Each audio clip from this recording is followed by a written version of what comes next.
Good morning and welcome back to Plannercraft. I'm Natalie and today we're going to be doing some layering stencil work. So first of all, hi to Anne, Frida and Cindy.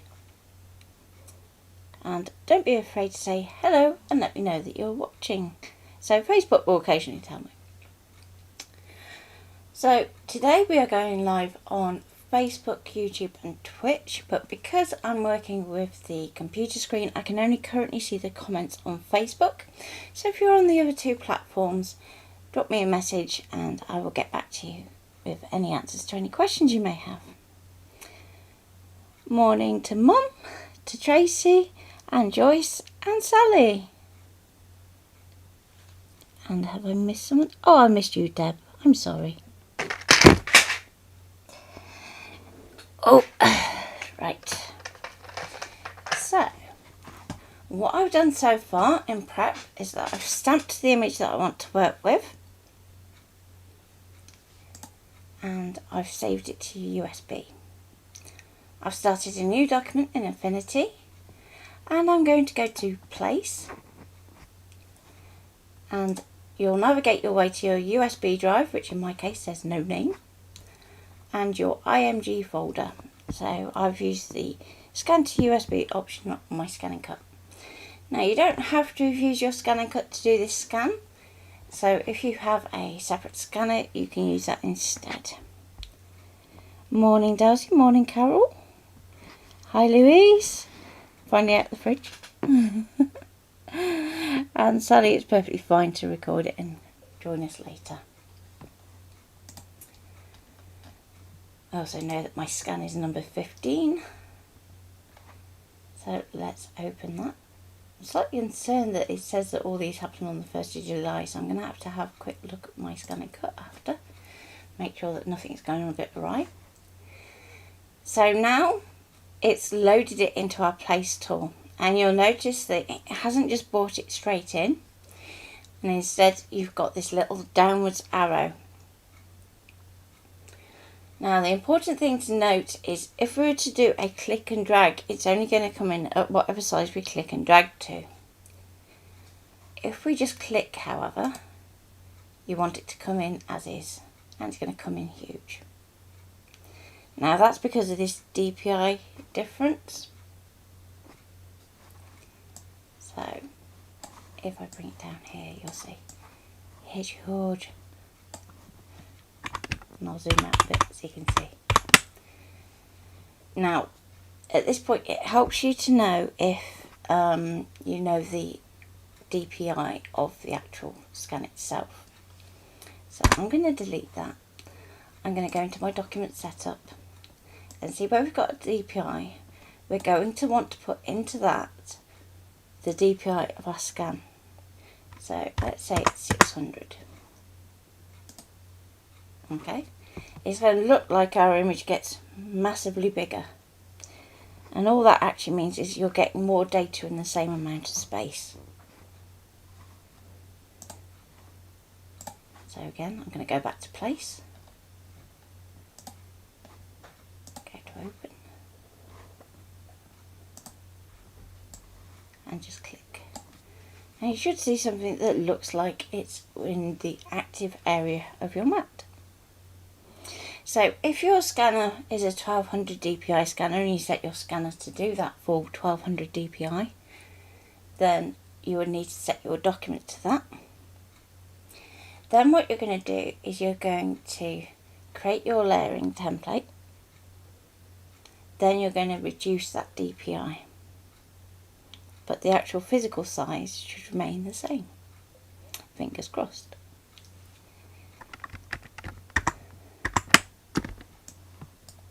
So let's zoom into our flower. Now because we want to use this as a guide, I'm going to lock it. So that's this little padlock up here. Now if you're working in Illustrator or Inkscape, or even Scale, you can lock your layers in that too. With Illustrator you have the additional option of using it as a template. So if you do that, it not only locks it, but it will also knock it back.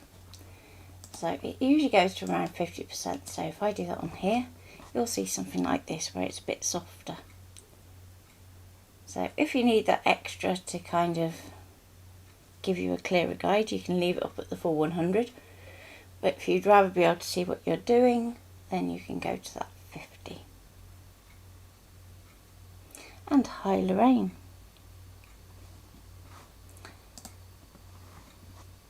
So next what you need to consider is the number of layering templates that you want to do. So you can kind of separate out by colours if you want, but you may find that there are areas that are close to each other that you might want to separate if you want to do things like blending and shading. So for instance, where you've got these 3 leaves here, you might be tempted to just go around the outside, but then if you do like a dark green blend down here, it's going to touch on this side of the leaf here. So you might decide you want to keep those separate. It really is going to be down to your individual design and how you want to use it. So let's get started. I'm going to start a new layer, and then that layer is going to be what is going to be my first stencil. So I'm going to call it stencil 1.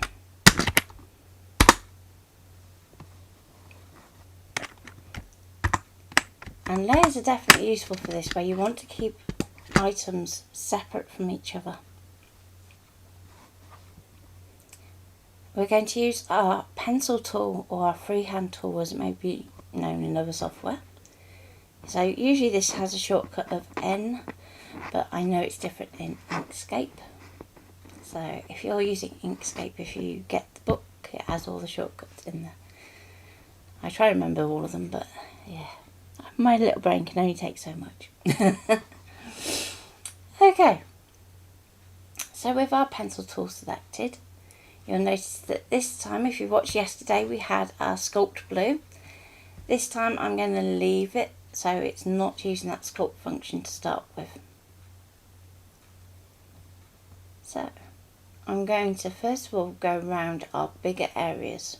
So if we look at this flower here, we could divide this up straight away, but I'm actually going to go all the way around. So that means that if our stencil isn't quite positioned right when we're using it, we're not going to end up with a white line in the wrong place. So we're going to go round like this. We're going to come down here, and again, don't worry if you wobble or if you go massively wrong, we can sort that out after. We're going to come down round here, round here, round here, round here, and up and round to finish off. Okay, so you should have something that looks like that. And if we go to our node tool, you can check that it's closed by looking at these buttons up here. So if you want to check that it's closed, if it's closed already, then break curve will be active. If it's open, which means the two ends aren't quite meeting, then this one's going to be active. So I'm just going to do that and close it. Now close shapes are important because that means that when we do our cut, that section is going to drop through. And you'll notice I'm not worrying about this flower over here. That's because I'm going to give myself options with my layering stencils. So rather than having to think, oh, I'm going to have both flowers the same colour, I'm going to be able to go, well, actually, I might want that one in a slightly different shade. It's a way that we can start to bring in a bit of flexibility into our artwork. And morning gale. So we're going to tidy up around these little sections where we went a bit wobbly. So let's zoom in. Now, if you would rather work with nodes at this point, you can keep that node tool selected and you can drag each node to where you want it. and that is absolutely fine. If you don't feel confident with nodes, we can go back to that pencil tool and click on Sculpt. Now in Illustrator, the pencil tool will work the same way so long as you have that shape active when you start drawing. And we can just take that edge off. And you'll see as we do that, the nodes start to reduce. So when we're working with nodes, the ideal scenario is that we have as fewer nodes as possible. So I'm just going to miss off that corner there. And suddenly we've taken out quite a few nodes. Again, down here, I'm going to go and just join that line there. Around here, we're just going to take off that little bumpy bit and bring this one back this way so we don't have that white line. And we can do it in little tiny sections. Don't feel that you've got to do the whole flower at once. And by doing it in little sections like this, you're making it easier for your computer as well.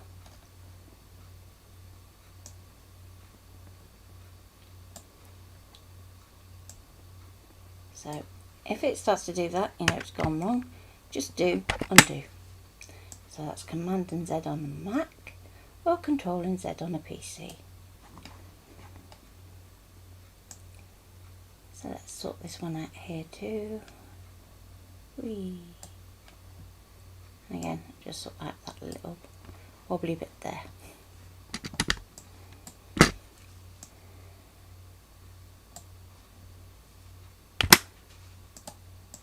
I'm just going to switch back to nose, just pull that one where I want it.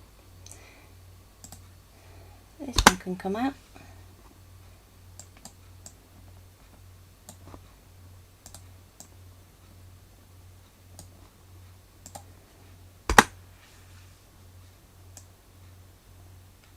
There we go.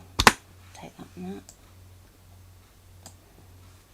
So we want these 2 points to close, like so.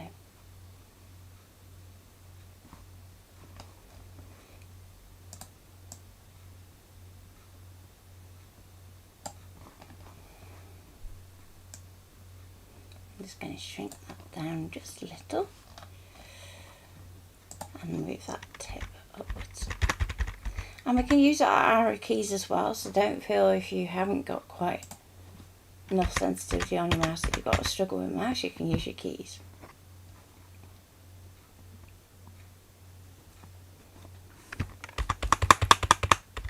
So I'm going to zoom out, and there's our first shape for our layering stencil.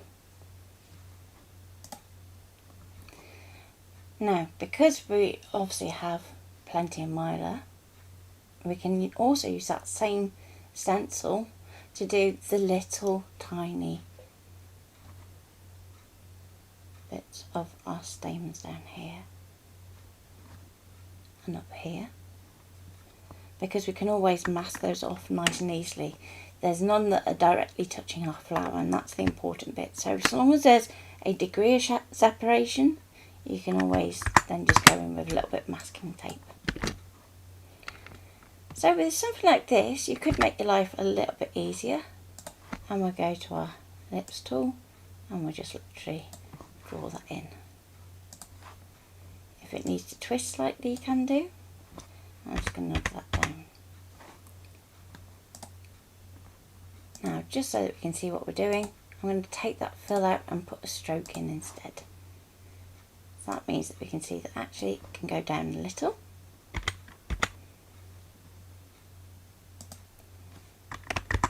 And you can do that for all of these.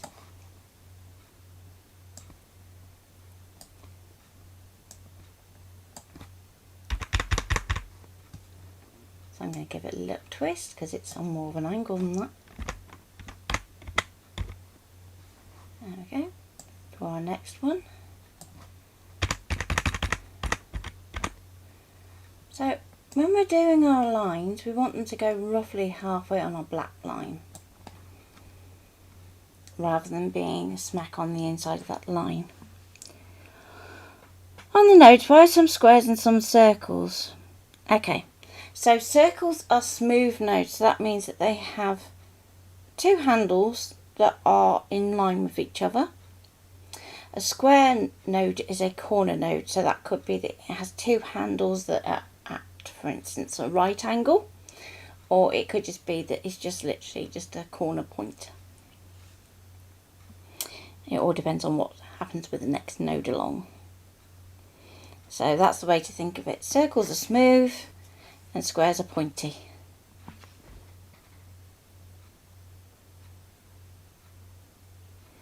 Tracy, if you swipe right, left, right, left, one or the other on your iPad, you should be able to see the comments actually come up.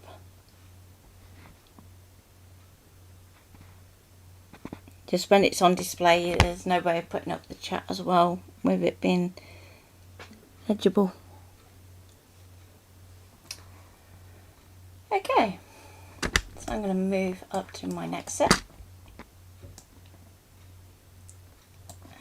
And again, you'll start to find that you get a little bit quicker the more you do these things, so you can kind of judge it and go, oh, that's just going to be nice and simple, and it's going to be slightly twisted, take it down a little, there we go, and gotta love snaps sometimes. As I said yesterday, if you hold Alt while you're dragging, it's going to ignore that snap.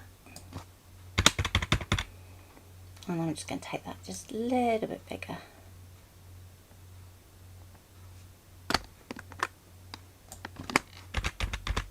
There we go. Over here, we're going to do the same.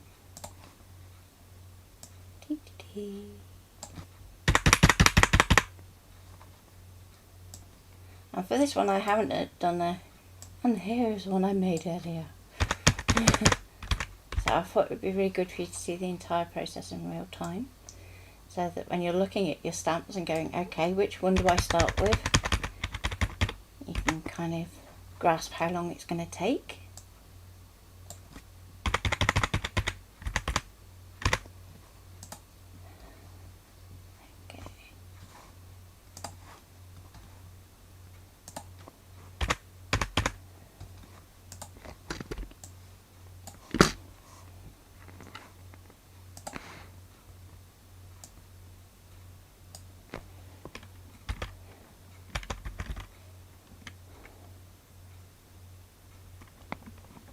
No, they shouldn't be turned on at all.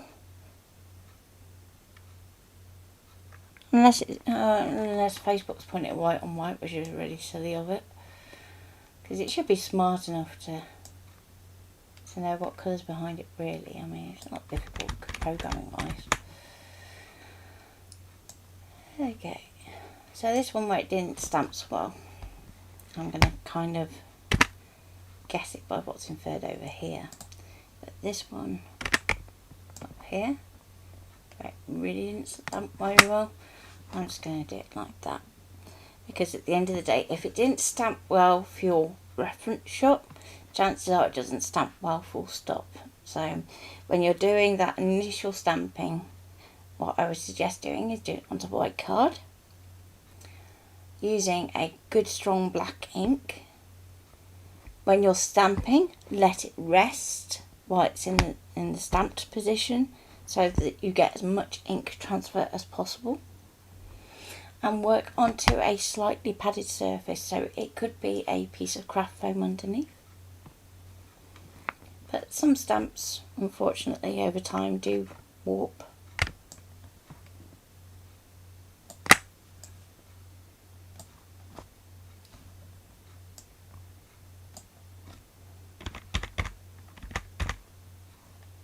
Okay.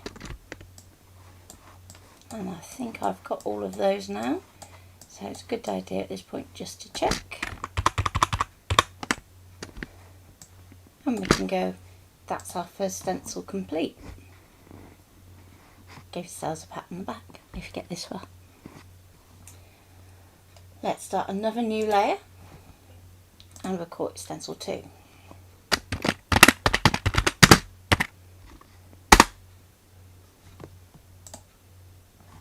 Now at this point, if you want to use some way of recognising what's on a different stencil, you can do. So for instance, you might get your stroke and actually want to set it to a red colour so that you know that that's on a different layer. We can make that stroke stronger so that you can see straight away that it's different, like so. So then we can concentrate on the other areas. So for this second stencil, I'm going to be concentrating on our second flower over here. I'm also going to be bringing in a few of the leaves, so not all of them, just a few. So then as we're layering up our stencils, we can start to introduce a bit of variety into our leaf shading, which is going to make them look more 3D. So let's zoom back in, and we're going to go back to our pencil tool. We're going to untick our sculpt button because we don't want to sculpt anything. And I'm going to lock my stencil 1 layer so that I don't accidentally try and move anything. So I'm going to trace my flower. Now if you instantly go, oh but that's red, go undo and we can change that colour. So let's go to blue. And we can trace round.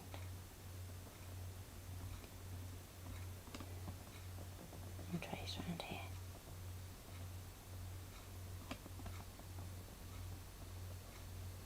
Now obviously at the moment these stroke widths are a lot thicker than what we'd usually be working with. So what I will do when I come to actually do my sculpt is take this line width back down, as well as taking the line width back down on stencil 1, so that I can check that our stencils where they do cross, or do meet I should say, don't cross.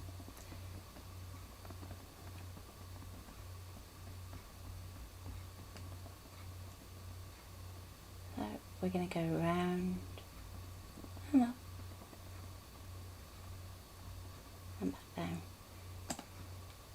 And if you do this little crossover bit in the middle, don't worry too much. I'm going to press A to go to my node tool. I'm going to select my 2 ends and I'm going to close. Now even though that's crossed over, we can fix that.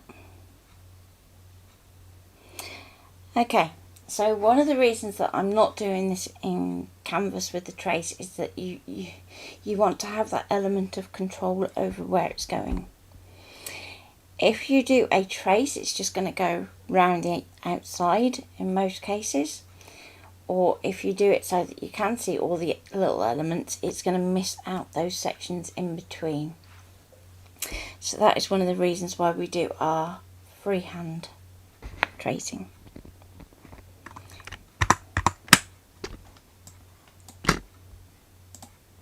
So as I said, where we've got these bits that are crossing over, I just want to do a check. So I'm going to take that line width down. With the stencil 1, we're going to take that line width down. And you're going to see that I don't even need to unlock it to do that. I'm going to zoom in. Now obviously with this node here it's wrong, so I'm just going to take it out. Now if you're working in Illustration, you've just done that, you've probably got a nice big hole. So you have to do it slightly different in Illustrator.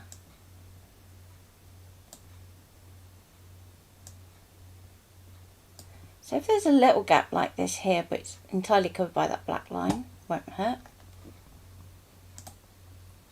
And this bit here we're going to want to change. So I'm going to go to my pencil tool. I'm going to turn on my sculpt.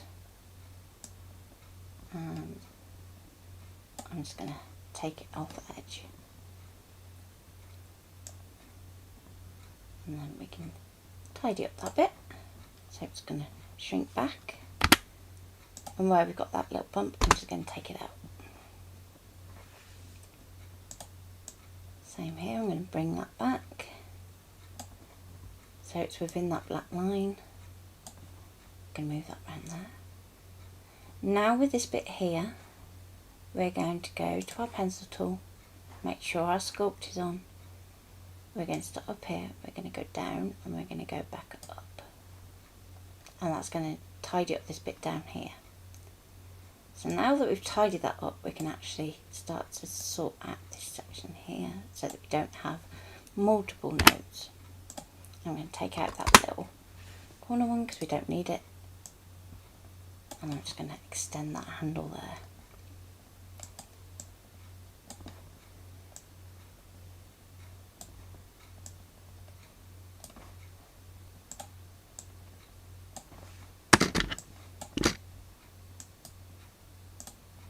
If at any point you want to check to see how your stencil's looking, you can always change your shapes.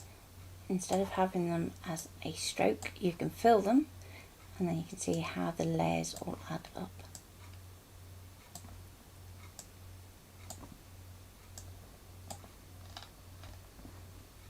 Okay, so I'm going to go back to my pencil tool just for this bit here. And tidy that up.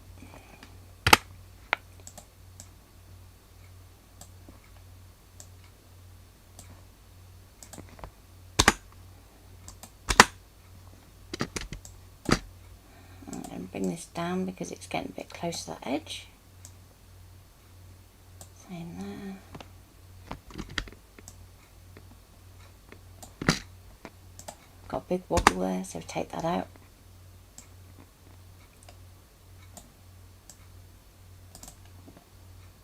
Come along this bottom edge.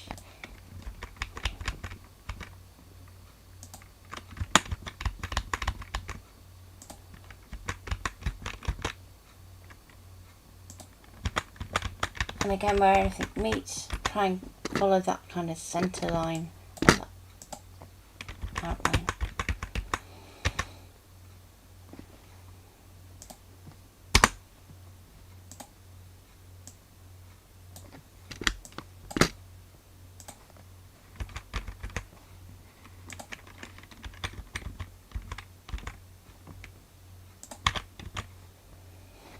Okay.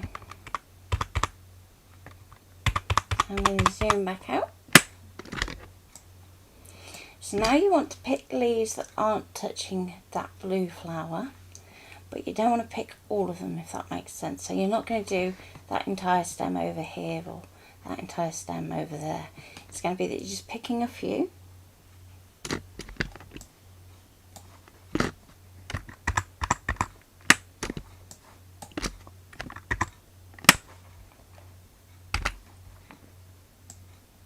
I'm going to go for this one over here, trace it round, like so. Again, go back to node, select those two end points, I'm going to go and close them.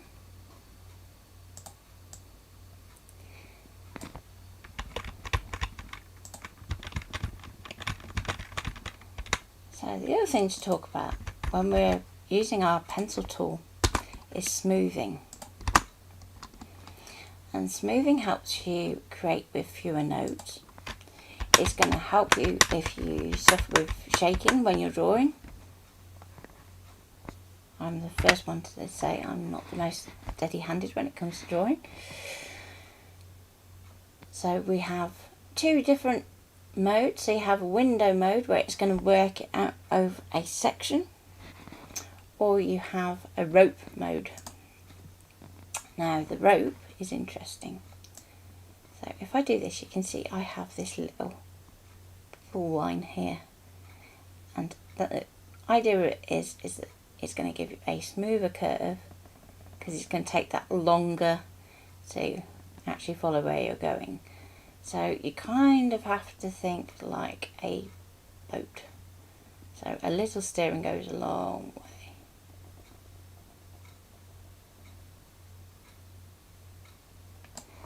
And if it doesn't meet, again, you can just go over the top, close, and we can remove one of these nodes.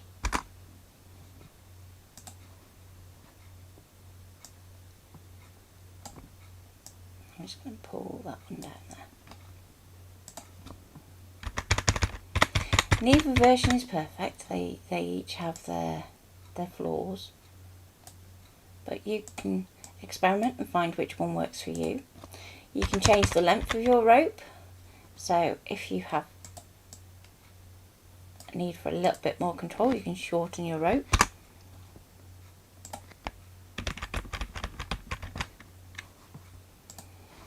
And there we go. And let's just sort this one out too. So I'm just going to extend these handles. So the longer the handle, the smoother and longer the curve.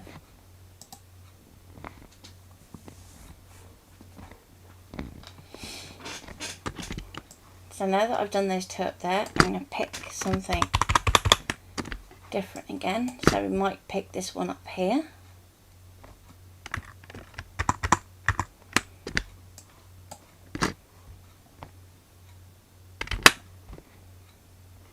So if I go for a shorter rope this time, you can see what I mean.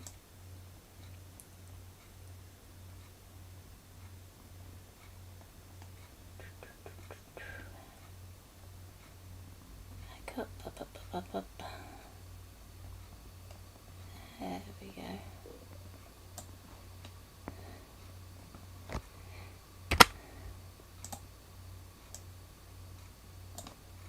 And then we can use our node tool or our sculpt tool. It's entirely up to you, whichever you feel more comfortable with.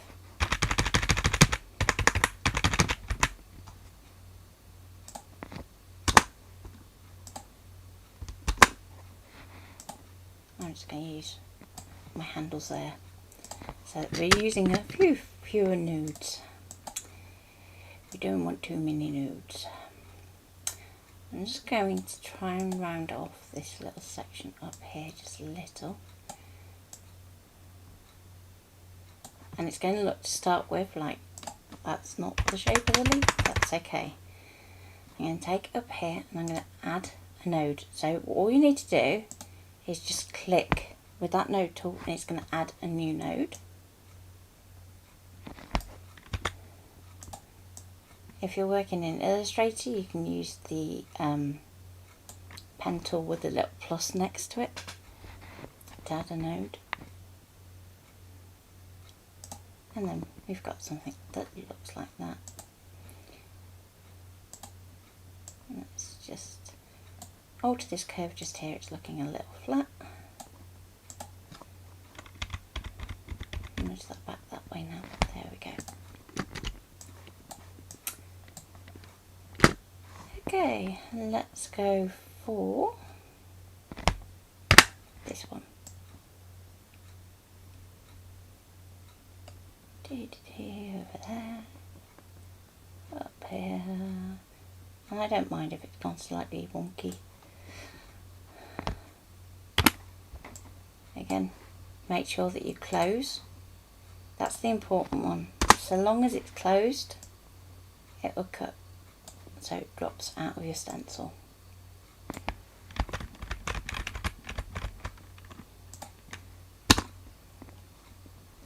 Okay. And I want one down here, so I'm going to go for this one.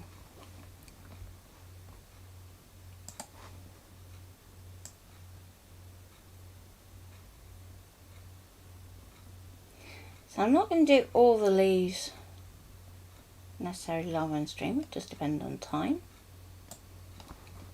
But what I want to show you next is how that we can actually start to do some stencil detail. And yes, Tracy, I did answer your question.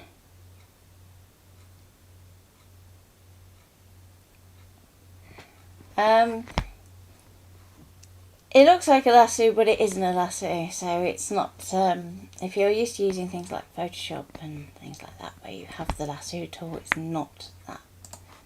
It is literally just there to help the smoothing as you draw.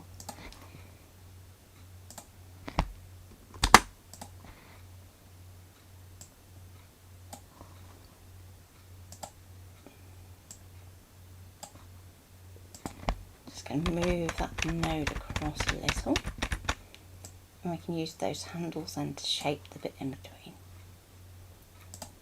Okay.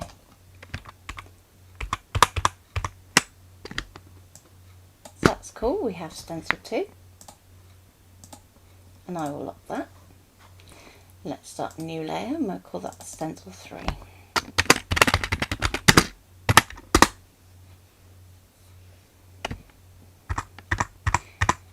Now when you've created all of your layers, you can always rejig which shapes go to which stencil if you need to actually reduce your number of stencils. Okay, so Tracy, what I said was if you do a trace, it's either going to go round the outside or you'll trace your outline rather than your spaces between. So by doing it this way, you have more control over what your areas you are actually using. So it's a little bit fiddlier because you're having to do that manual process, but once you've got those stencils and you've cut them out, you've got them. So you know it's worth taking the time, particularly if it's something that you know you're going to use a lot. Like I've got a bit of an obsession thing going on with big flowers at the moment, so it's like I know that when I start playing with this stamp, I'm going to be using this to do all kinds of techniques.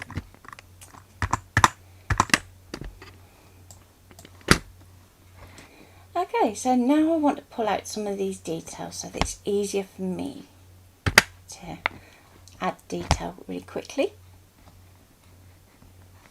Again, untick your sculpt, and this time let's go for a stroke of, what colour should we go with? Let's go green, because we've had blue.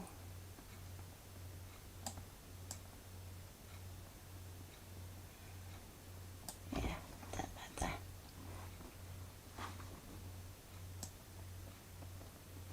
So here comes our green. We're going to take it round this way.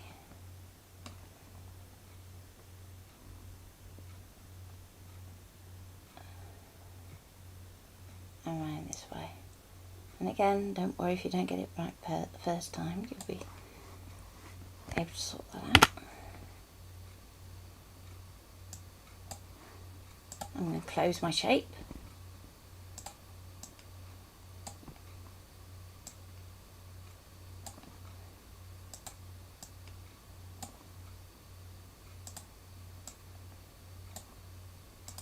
I'm going to drag this back round it.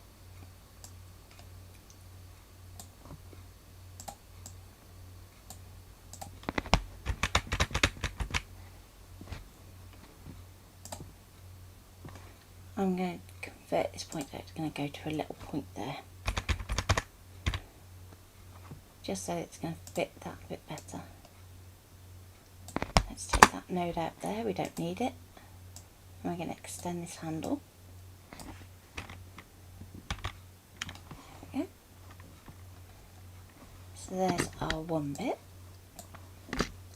We can also, on this same layer, do this centre section if we want. Now the only reason that I hesitate to do it is because we've got this shaded bit that comes in here and it's going to touch there. So remember how I was saying that you can rejig shapes to different layers?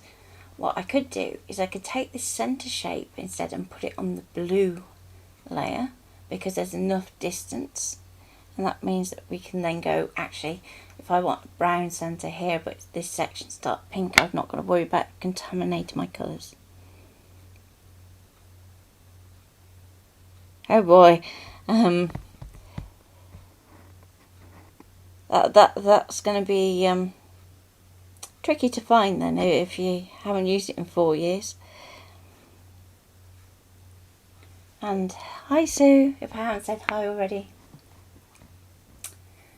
Next point, and let's go back to my pencil tool, and I'll do this section here, and then I might go back and do my flower centre just so that we can have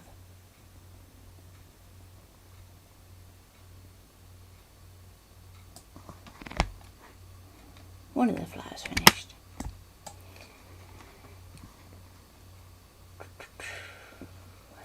You need to close it.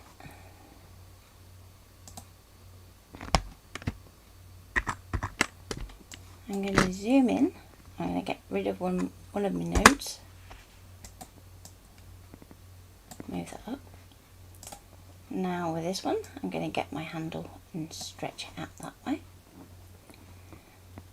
Now, because that's quite a sharp corner, we can use our corner rounder tool. So you select your node, and we can actually drag it back. That's going to give it a nice rounded finish rather than it trying to go into that point. Now in Illustrator you also have that same option, it's automatically applied to every corner point that you have, so you can just drag that back in. The other software doesn't tend to have it, so you end up having to do it manually, so you can always use your pencil tool just to go around that corner a little bit better than that. And I will bake the appearance because, like I say, baking is what sets it in stone.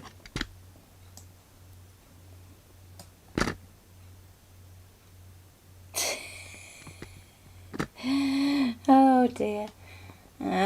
If it was my laptop bag, it would be in what we affectionately call the dirty cupboard, which is where we have our coats and shoes and things, and the bags that go here, there and everywhere.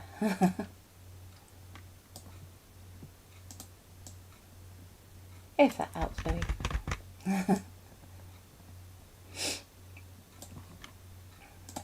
I'm going to take that node out, and we can use handles to control that curve. This one can nudge up a little, like so.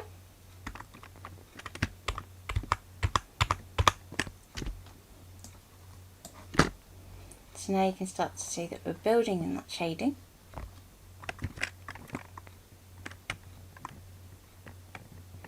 Now if you want to mask off the centre of this, obviously in a stencil it's going to be hard. So it's going to be one of those where you're going to want to create a darker centre to your flower than the colours of your petals, because there's very little that you can use to actually join it. So if your stamp is bolder and you have a nice strong black line, then you could use that to bridge the gap to your centre on your red layer. But mine's just not, it's quite a fine stamp, so I had to squidge it down quite a bit to get it this kind of bold so that you can all see it. Okay, let's go back to my pencil tool and we can do this one. So up here, up here, up here, up here, and down, down, down, down, round, round, round.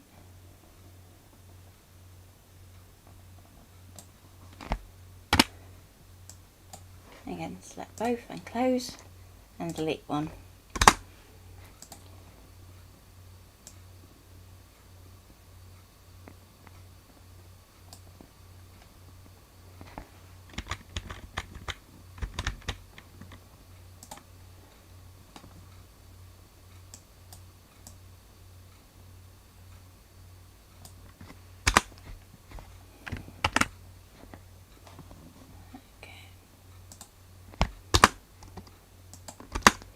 So if there's anywhere it just looks like it's too many, just take them out and use your handles instead. Especially where it's really obvious that it's just a curve.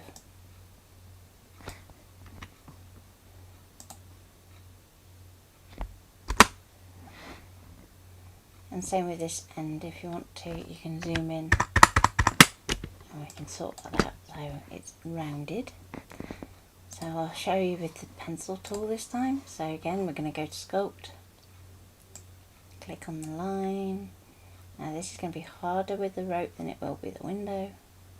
And we can just go round. Hi Nikki. Well, it's not in the attic, the shed, the kitchen, utility or the bathroom. I was going to say the cellar or the cupboard under the stairs.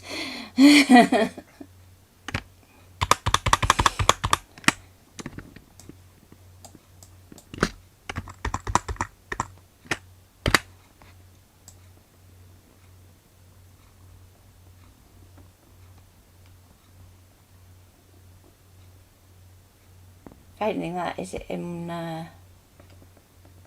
in-laws garage? If you've done that when you've moved, just put something in there just while you move, and then yeah, totally forget about it.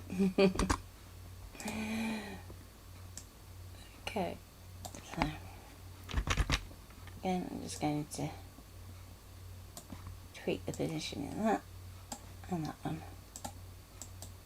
Take that one out and that one. They're just too close together. Can use my handles. Put it back a little. There we go. And again, I use my corner rounder on this one here, just to make it a little bit easier.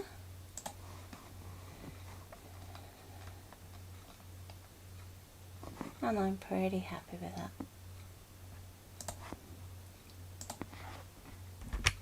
Just going to bring that in just a little, because that red line.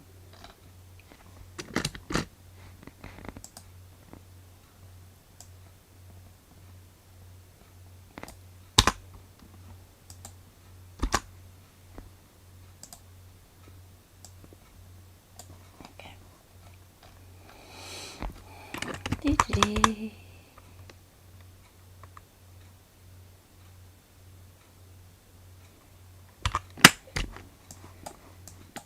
So we've got a couple more areas up here.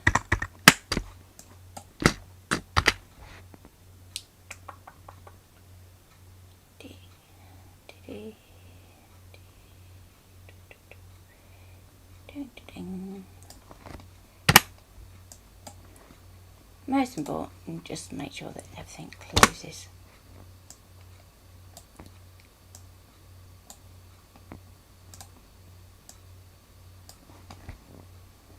And take that one out so it's a little bit smoother. Lift that one up a little.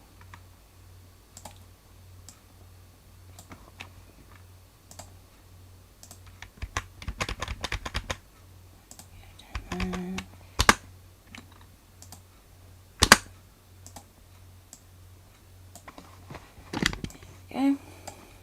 And the last one. Round, round, round, round, round, round. Up we go. Round like that. Now, because these are two so close together at the top, what I'm going to do is shorten that a little. So close curve. Go back to sculpt it and just do that. Now if it does that, just go undo, and it's because it's got that end point just there, so it's much happier to try and do it up, up, up, up, up, round, round, round, round. Okay. If it will really misbehave like it's trying to at the moment, then I'll do it manually. I don't mind. Take that out so that we change where our end point is. And actually that's pretty much it. I'm going to leave that as is. There we go. So, that flower done.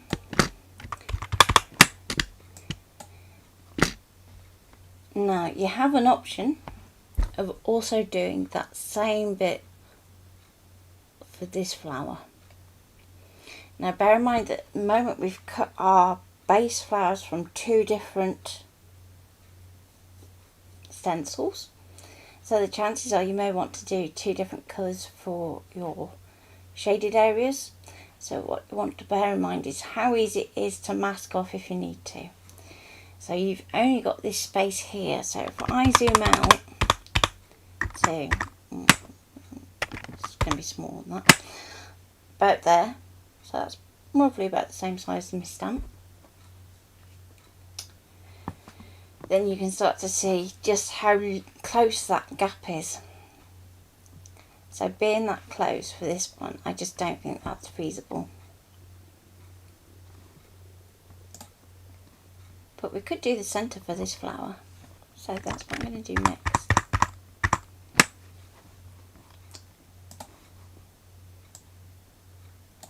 let's go for this one. So I just did that with an ellipse tool.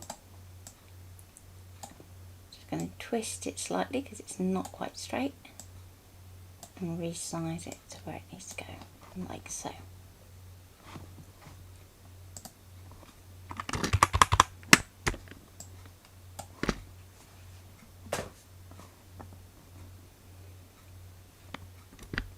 Then, because we've got these bits around here, you might want to avoid leaves that are closer to it, but we could still do an occasional leaf around, but that's entirely down to you. You might want to just do your leaves entirely on a separate stencil, just so it's quicker for you to just go, right, okay, I'm just going to go over all of them at once.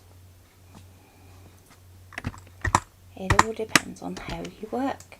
And one of the joys of being able to create our own elements like this that we can use with our stamps is that we can make them work for us rather than how the designer intended to work with the stamp. And that's one of the reasons why DTs are so good, because you'll find that they'll start to use designs in a totally different way to how you do.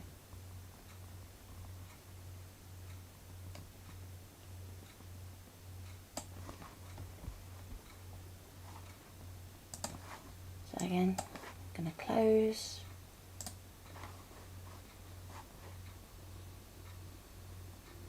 And go back to the pencil tool. Let's do this one here. So I'll do all the tidying for this off stream so that you get the idea of how these all build up. Now that one I think is going to be too close, so actually let's undo that. Do this one down here though.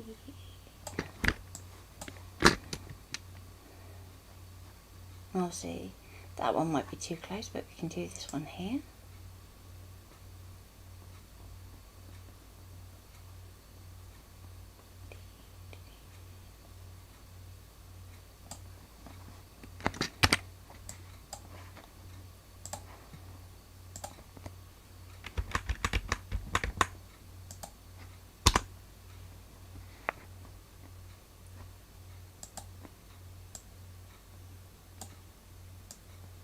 And you don't even have to do all your tidying at once if you don't want to. If you just want to rough it all out first and then go back afterwards, that's fine too. So I'm just going to go around here and then around there and close. Would you use a small square on the outer edge for the stencil so you can help line up? It depends on what you're cutting from.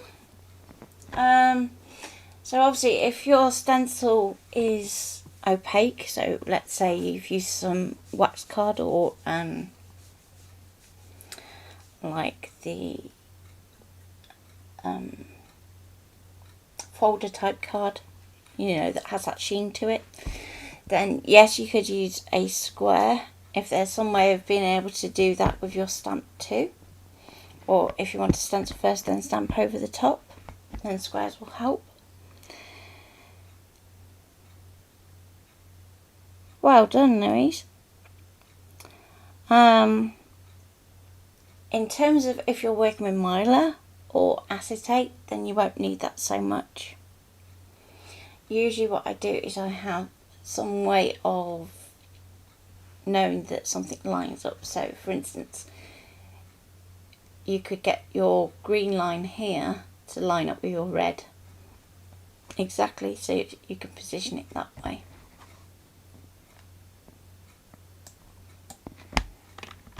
Hopefully that makes sense. Let's just tweak that so it goes where it needs to. There we go.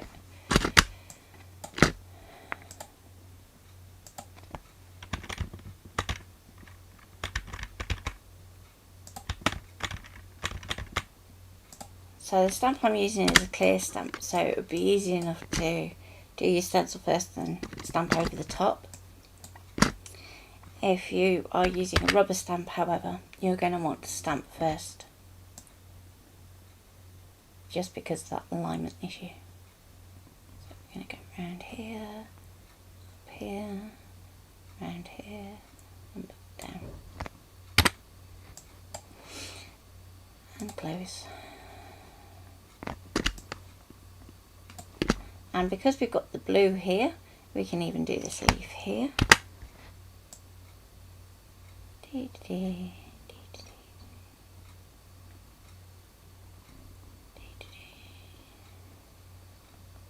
Round and down and back that way. We can go round this one too, because the chances are the dark is going to be in the same place because of that flower over the top. Close that one and close that one.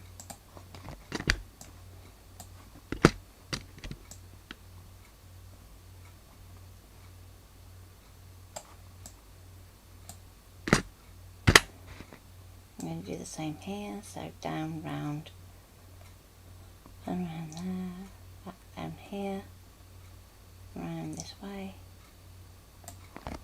Now if you have a stamp that you can definitely tell is symmetrical or copies elements, then you can save yourself a bit of time by just literally copying and pasting bits in.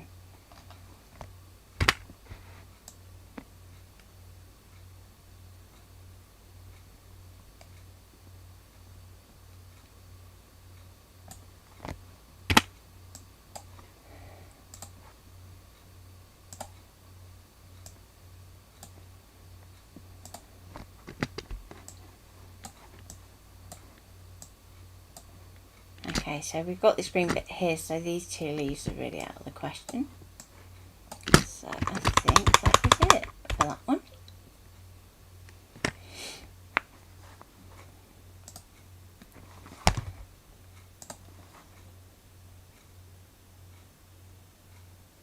So let's see what we've got so far. So we have stencil 1, and let's give it a fill so we can actually see what's going on. Let's give it a nice peach. So we can see straight away that we've lost our centre, so we need to still do that. With stencil 2, we've got our second flower, but also some of our leaves. So I'll colour it green for now. Let's go towards that blue. Make it a bit paler, a bit softer. There we go. And we have stencil 3 that we can, let's go for a nice lilac colour so we can see roughly where we're heading. So now we could do our shading on stencil 4 for our second flower, our centre and our remaining leaves.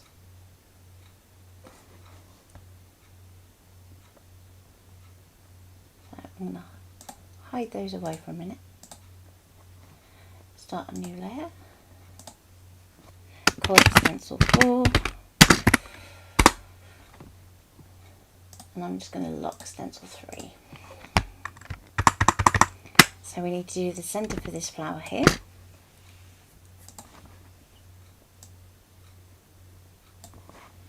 Just going to take that colour back out temporarily and change our stroke to, let's go kind of a bold yellow, would be good.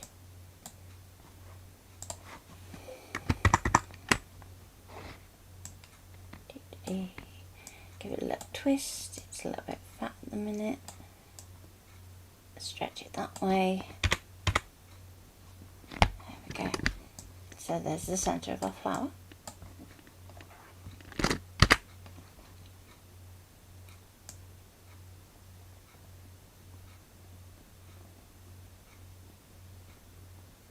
We can go around there,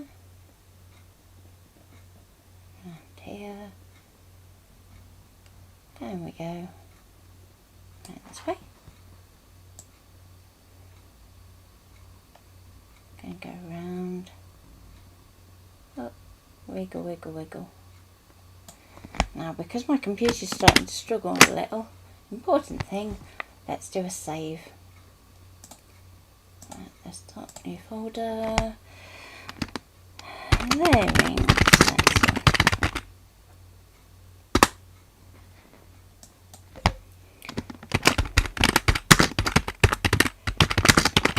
Now, when we save it in its native format, we don't need to save each stencil individually, so we can just give it one file name. When it comes to exporting the SVG, on the other hand, you may decide that you actually want to have them saved individually rather than trying to cut them all at once, particularly if you know that your stencil is going to be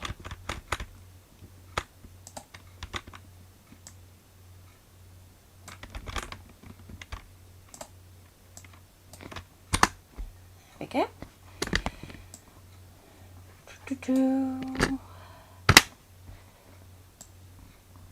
Round up here, down we go, underneath, up for the leaf, back down, and back round we go.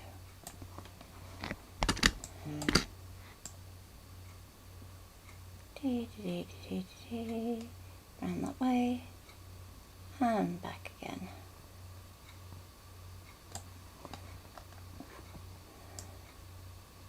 And we can close all of these when we're editing anyway, so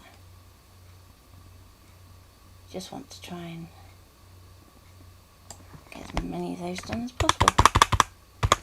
Okay, so we have our stencil. Let's select our layer and let's pop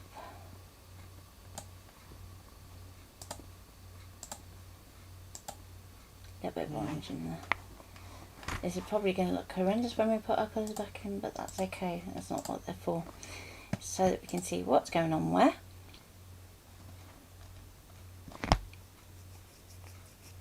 Okay, so we're looking pretty good.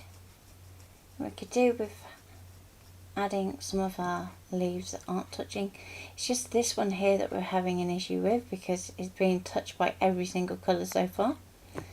So it could be that you end up doing that on a separate stencil. Now, I'm going to get you to use your imagination and that we've done all these leaves. The final thing that we need to do is on another layer, we're going to say cut template. So, where Joyce was saying about using a small square for lining up, that would go in this layer. It's also where we're going to put a cut guideline for all of our stencils. So ideally when we're cutting our stencils, we want them all to line up nicely. It means that we can do things like using our station or our stamp platform to actually position our stencils as well as our stamps. So I'm going to grab my little rectangle tool and I'm going to put one that goes all the way over the top. I'm going to remove the colour, I'm going to give it black stroke. Black is always good for registration. Mainly because it comes from printing when they used to use the CMYK plates, and black would basically appear on every single layer. So there you go. So with your cut line in, you know where your stencil's cutting out, and where Joyce was saying about doing a lining up square, you can do a little square like this. Then what I usually say is you need 3 at least. So you put one in this corner and one in this corner. Select the top 2 and you're going to use your line tools to align to the top, so they're level, and apply.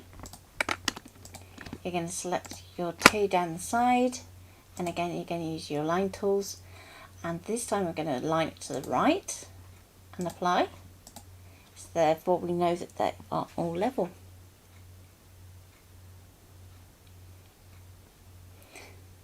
So that's how we can start to do layering templates. Who would like to watch me finish off doing the leaves, because there's time for me to do that if you would like me to, or if you want to go off and have a little play on your own, you can do. And hi to Liz, if I hadn't said hi already. And I'll just quickly catch up with comments. Hi Cindy. Okay. Is that yes? You'd like you'd like me to finish it off? Is it Tracy? Okay. So with my cut template, just again press save. I'm going to lock that one now because we don't want to have that one moving. Definitely. I'm going to go to Stencil 4. So that's where we've got our bits of detail, and I'm going to go back to adding in my leaves. So basically wherever it's not going to touch our flower, we can do the leaf. So for instance this one here, we can go and pop that in. Now it will use whatever settings are on the last shape. So if you've just done the cut layer, it's going to come with a black line. It doesn't bother me because I know I can go to the group and just change it. If it helps you remember which layer you're working on, then change it.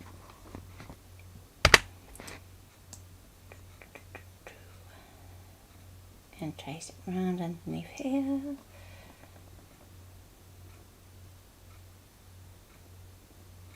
Like so.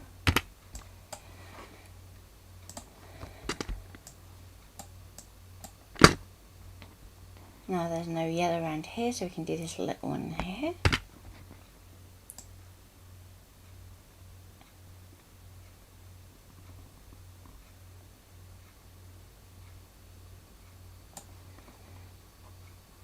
Same with this one here.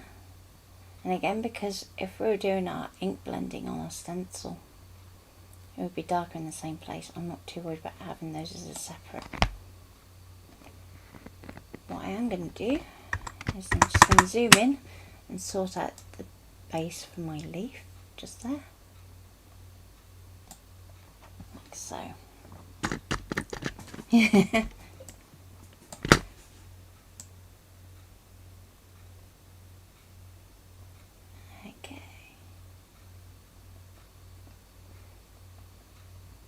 So back and round. And there we go.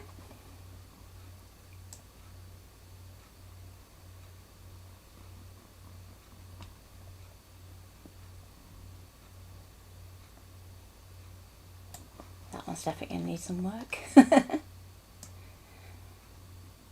One of the joys of Vector though is that it is this editable beast, because you can just go back and change it really quickly. It's not like Photoshop where once you've done a brush stroke, that is the brush stroke.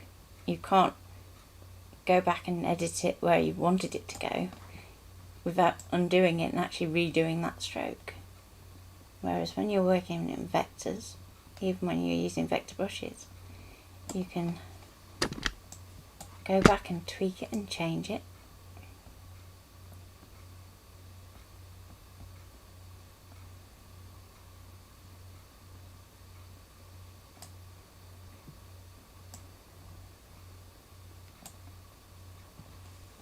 Okay, let's get this join up and there.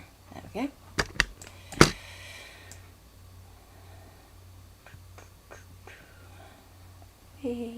Around here. Now this is the one that is going to be the awkward one. So what I'm going to do is I'm going to cut it, new layer, Stencil 5 and paste. So straight away that's put it into a new stencil. And again I'm going to lock that and just hide it up there for a minute and go back to working on Stencil 4.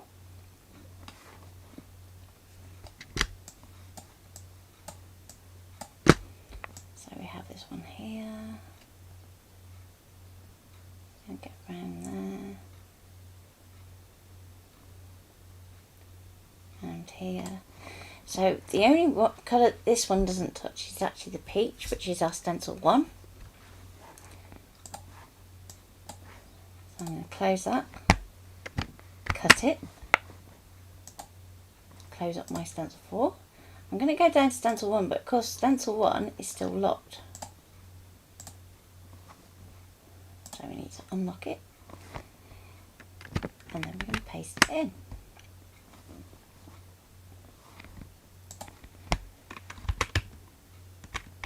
Do any quick tweaks that you need, and then we can carry on again. I'm just going to bring that back in there.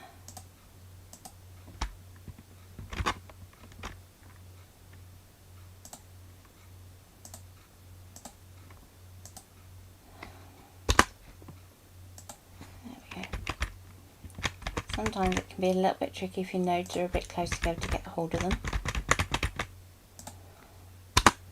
Sometimes it's just easier to just hit delete. If you've put the cut template in and want to change the size, can you still do that? Yes, you can, so long as you do it in here before you do your export. So if you want to change how big that cut template is, yep, that's absolutely fine. So for instance, if you wanted to do it so that your registration marks are well away from the area that you're actually stenciling, then you could do that. And as long as you have it so that you have that kind of correlation between the layers, that's fine.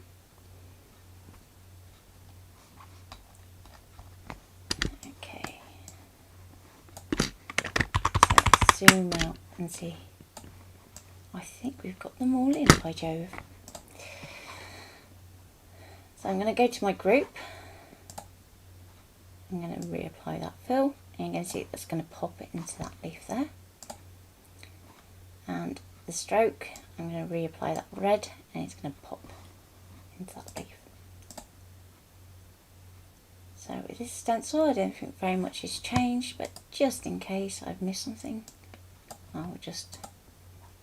Now I'm doing it, it's giving it a very slight wiggle. Stencil 3.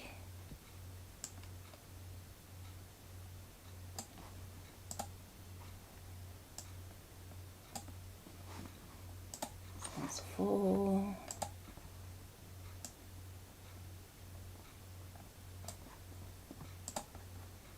And do the same for the stroke. And finally, stencil 5 was our new little lone leaf ball thing. So with our stencil 5, you might decide that you want to create some toning for your other leaves. So with our group, we can drop these down. Because it's a bit weird to just have one leaf on an entire stencil. So I'm popping down the opacity so I can still see the detail underneath. I need to lock my stencil 4 and my stencil 1. Unlock stencil 5. So first of all, let's sort out this leaf because it's a bit wibbly wobbly. Technical term, that, wibbly wobbly. Like so. I'm just going to bring that down there. Okay, so now I'm going to go back to my pencil tool, and we can go, well actually this side of the leaf here would be darker. So you really can make these as intricate as you want. If you want to create something that has loads and loads of layers, you can do. Just try and follow the path that the outline takes so that you don't end up with too much of a variation really.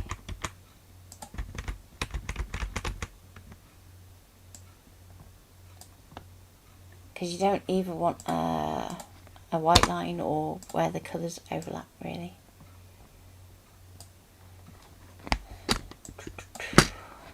And we can do the same over here.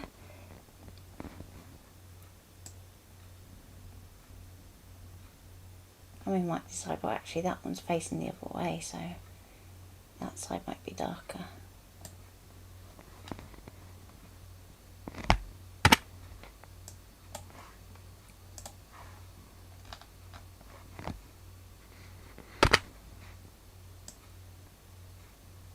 So remember when we export to SVG, there's that option yesterday of closing paths. You're going to want to do that with this one, just in case you do miss any.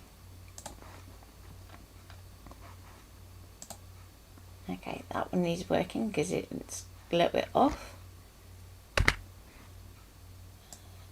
I'm just going to go in here,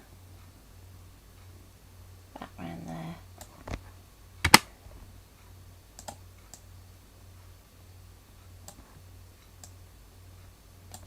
Like so. Take out that node. And there's a few others in there that just need tidying up. There we go.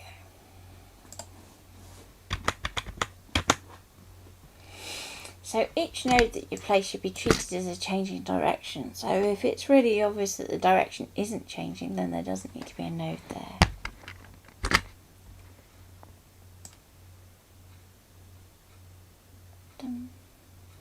Back around here, and I'll sort out that leaf later.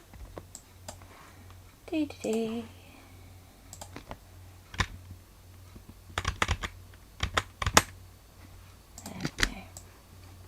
You don't even have to do it for all of the leaves if you don't want to, you could just do some.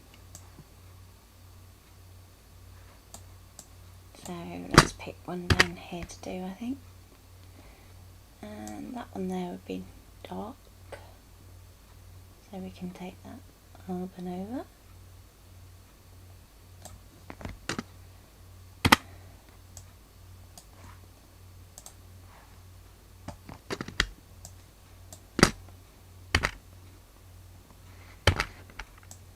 Do the same down there, up and over, down around, and back.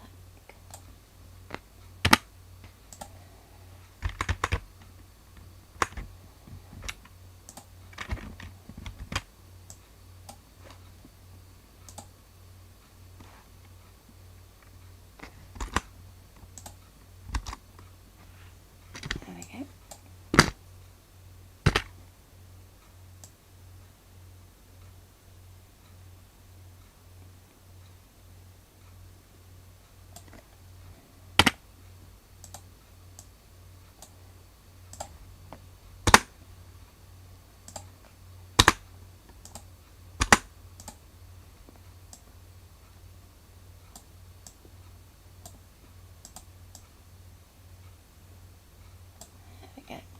So if ever your handles are being annoying, just drag them out of the way and you'll soon be able to get a hold of them. Like so. And let's do a couple up here too, so that it kind of looks like it's right. I want that to go up there, round here, and back round.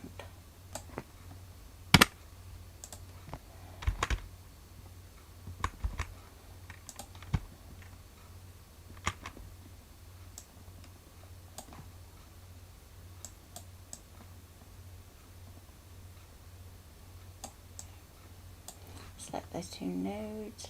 It says it's closed, so there we go. That'll do. So we've got somewhere it's darker, and let's go for the group and let's go for a nice sagey green, I'm thinking.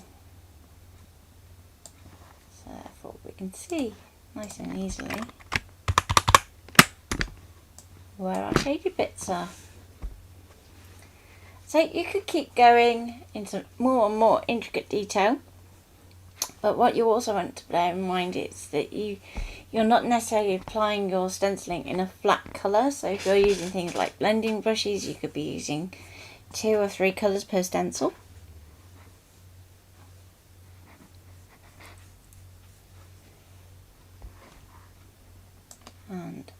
next what I'm going to do is I'm going to turn off my image and everything other than Stencil 1 and the cut template. I'm going to go to Export, I'm going to go to More, and then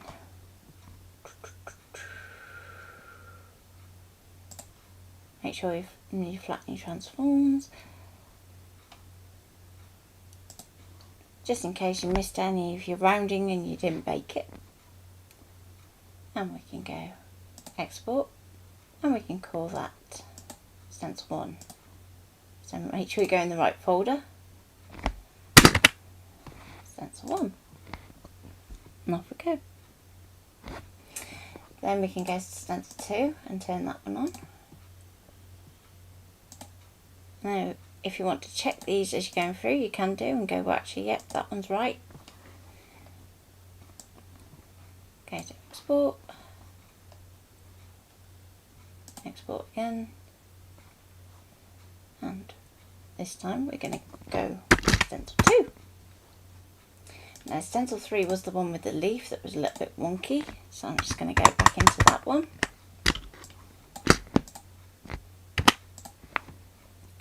Unlock it.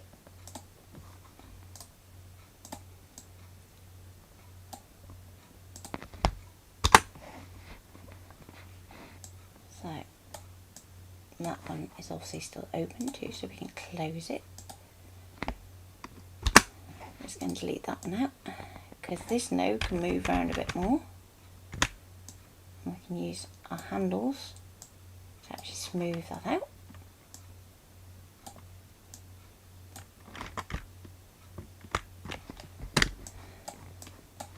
And just check everything else quickly. So close that one. And it's a really good quick way of checking, just clicking on them and just checking that top bar, making sure that it only gives you the option to open rather than close.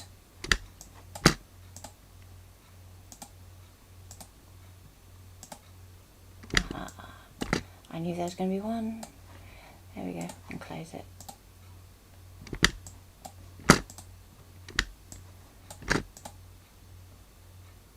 Now that one there, I'm just going to gently nudge that because it goes to a bit more of a point than what I've allowed for. Okay. So now I can shrink that up, go to Export, and this is going to be Stencil 3.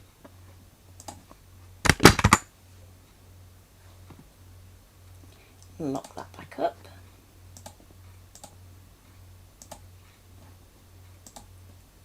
Hide it, reveal Stencil 4.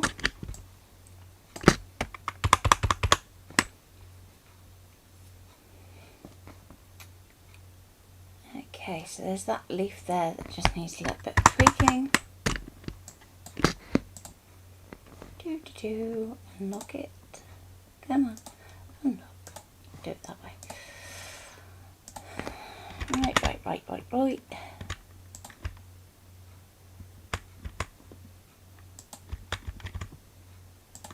That can go down a little bit into the right.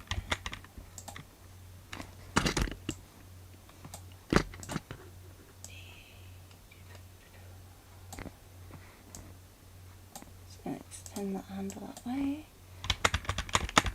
Nudge that with the keyboard.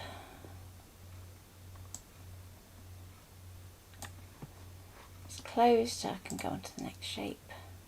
That says it's open. So the difference between the red nodes and the blue nodes is the red nodes are like a start end point.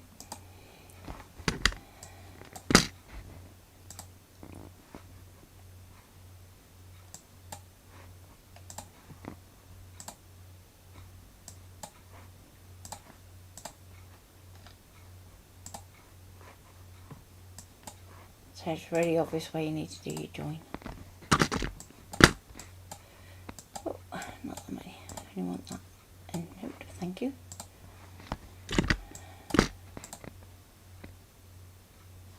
That's closed. That one's open, so again, close it, close it. Sometimes it's really obvious that they're open, but most of the times it's really easy to miss it. So it's a good idea to just do this double check around your shapes.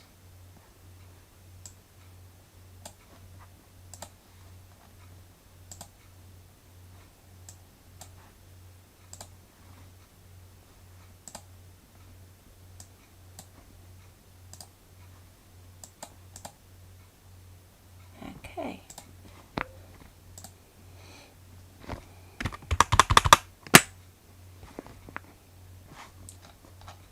So let's squidge up that group, hide the image, go to export, export, and this one is Stencil 4. We're nearly done. Lock it back.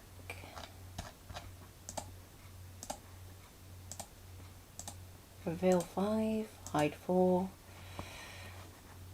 I'm just going to reveal that image again so I can just double check. There's nothing. That one's a bit wonky donkey. Let's sort that one out. So it's closed.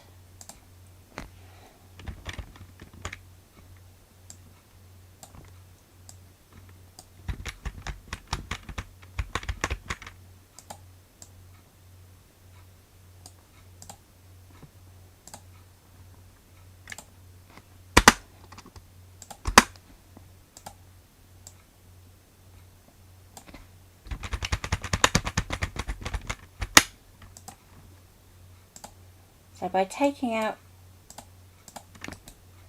those middle nodes and making sure that that curve is smoother, I'm just going to budge that up just a little bit.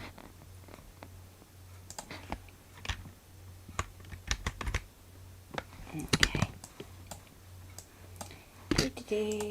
That looks like it's not closed. That one's not closed. But to be honest, it looks like that one could do with shrinking a little.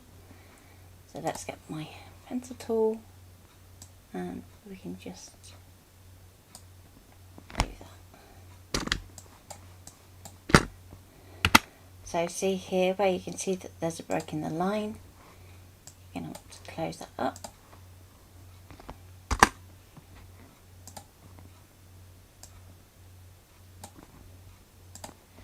And delete that one.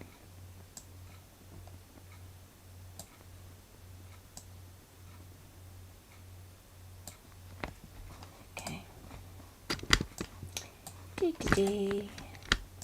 So that's closed. Zoom back out. Close, closed, closed, open. Let's close that one. Closed, closed, closed, closed.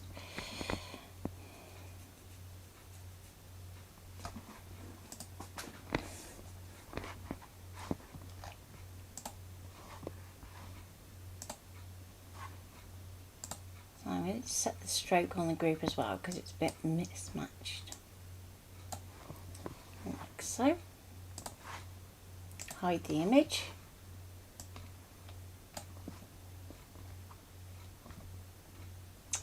And we're going to go export and 5, not 6. There you go. So then you have your 5 stencils ready for cutting. When you bring them into Canvas or your design software, if you use something other than a ScanNCut, you just want to make sure that you group each set so that you're not accidentally moving them between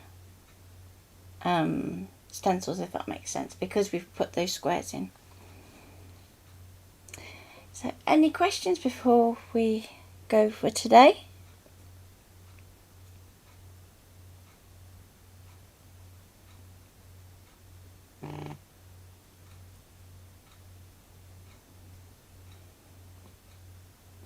Don't be afraid to ask. I will be around after as well if you want to drop me a message on Facebook. and I can help out with any issues that you may be having with creating your stencils. So, take care for now, and I will see you tomorrow at 7 PM. So that's UK time. And I will be doing a Your Votes Count. So that's where you all have to get involved, and we'll give you a set of questions that Ian will be asking you. So it's one that Ian definitely has to be there for. So he can control all the comments from all the channels. So if you're watching on YouTube or Twitch, join in tomorrow and we will be able to see what you're saying. So take care. I'm glad you've all enjoyed it, and see you soon. Bye.